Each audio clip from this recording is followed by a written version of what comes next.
Okay, let's see here. Let's get this going. We're gonna click the live button over here and see what we got going today. Okay, so today I am going to make good on my promise. 2 weeks ago, not 1 week ago, we actually missed last week's live because Mary Coates, our customer solutions manager here at Unmarked Street, she and I were up at Colorado State University helping the internship students do some mock interviews. So we were helping them prepare for all of their internship interviews, reviewing their resumes with them, helping them get some advice on what they did well, what they didn't do well, what they could do better when they actually go to interviews. So we were up there last Monday, which is why we missed Money Mondays live last week. So 2 weeks ago, though, I did promise you that I was going to be finishing out the kind of tutorial that I was doing on our master line planning spreadsheet that we offer you here from Unmarked Street. If you're interested in actually getting this spreadsheet, you can go to thebusinessofapparel.com. Up at the top, you're going to see a shop button. You can click on that shop and you can find this in there. It's called our master line planning spreadsheet. This is going to be really robust. So 2 weeks ago, I went through the majority of the spreadsheet with you, kind of showing you how you can fill it out, how you can use it. I mean, obviously, I'm giving this away to you for free. So if you want to build your own spreadsheet, you don't need to pay us for it or buy it from our shop. You can make your own, but just know that all of our formulas and everything are already done for you in there. It's kind of a shortcut to just get what you need. But what I promised you a couple of weeks ago is that I was going to show you the forecasting half of this spreadsheet. So I'm going to be working on sharing my screen here. Let's get this up. Okay. So this is what I showed you last week. And let's see, I've got a couple of different screens open and windows and all the things. So, okay. So what I want to show you today, we kind of went through last week all the way up to figuring out your current margin. And so that was really important for you to be able to kind of understand whether your margins are healthy per unit. And then in this spreadsheet in particular, once we start getting into forecasts and doing all of that kind of work, you're also going to be able to see your weighted margin, which is really important because a lot of brands will use average margins to kind of evaluate whether their business is healthy. So it's not just like, is this style in a healthy range for selling it at the price that I want to sell it at? Like, is it going to make me money? But also when I then go to discuss like how much I'm going to buy every year and put on my books in the way of inventory, is my actual weighted margin for the business. So this is very helpful if you're like talking to investors or if you're talking to banks for business loans.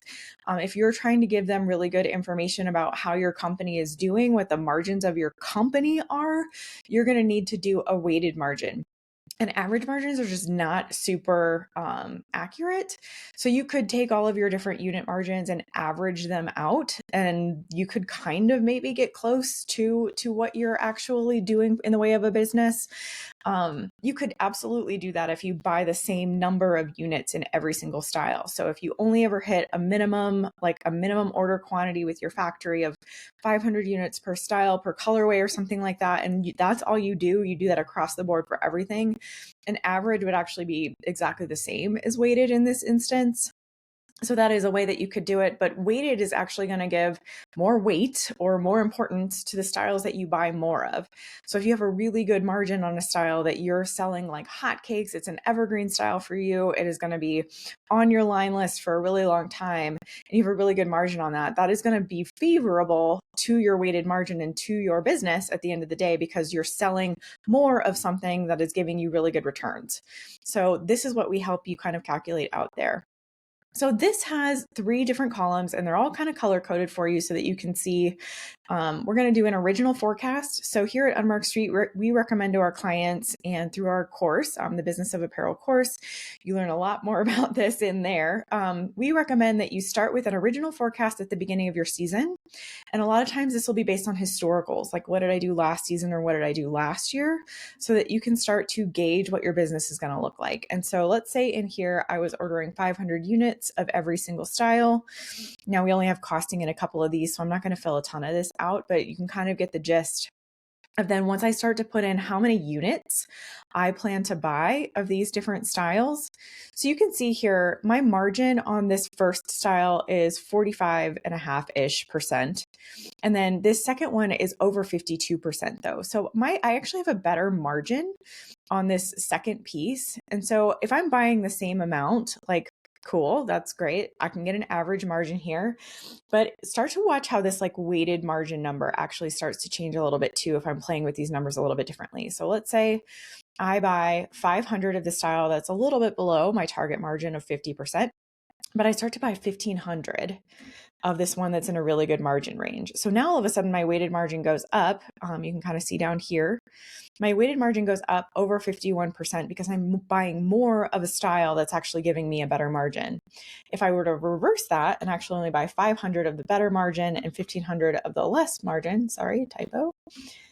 Now we're bringing our weighted margin down because we're buying more of something that gives us less of a return. So these are all really good numbers for you to know what this does. Okay, so if you're filling out number of units that you plan to buy per style in this X original forecast column, it is going to calculate out for you what your margin dollars are per unit, what your total margin dollars are, multiplying it by number of units. It's going to give you a total cost. So this is what it's going to cost me to buy those units. And it's going to give you a total revenue. So this is what what I'm going to bring in gross revenue once I sell those items. And so then this all does a lot of different math. All of these formulas again are already in here to give you this weighted margin. And then what you can also do is subtract your total cost from your gross revenue to get what your profit is actually going to be on those styles. And that gives you some really good indicators right there of profitability and how you can then take those profits and apply it to the next round. So similarly, same thing. So let's say that was our original forecast. We wanted to do 1,500 of the tech tee, 500 leggings. That was it. But we got into some conversations with our sales teams. We started to really evaluate data. We started to reach out to our customers to understand, maybe they're really going to like these styles a little bit more than we thought. And so instead of 1,500 and 500, now in my market level forecast, which usually happens mid-season after I've been starting to have those conversations, I can share photos behind the scenes. I can show people what these garments are actually going to look like. Now I can predict maybe that I'm going to actually order 2,000 tees and I'm going to order, let's say the leggings go bonkers. I'm going to order 5,000 leggings. So this pink column, why your market level forecast, which market level kind of means to me, like I'm speaking to my market, right? I'm getting actual feedback from my sales team or from my customer base, my market. I'm going to go ahead and hide some of these columns so that we can see a little bit more here. So blue goes to blue, pink goes to pink. I'm going to hide this. I'm going to hide, sorry, not all of these columns. I'm going to hide just some of these columns so that we can still do a comparison. Hide those columns. Okay. So now my actual weighted margin has gone up because I've decided to buy quite a bit more of this style that has a better margin.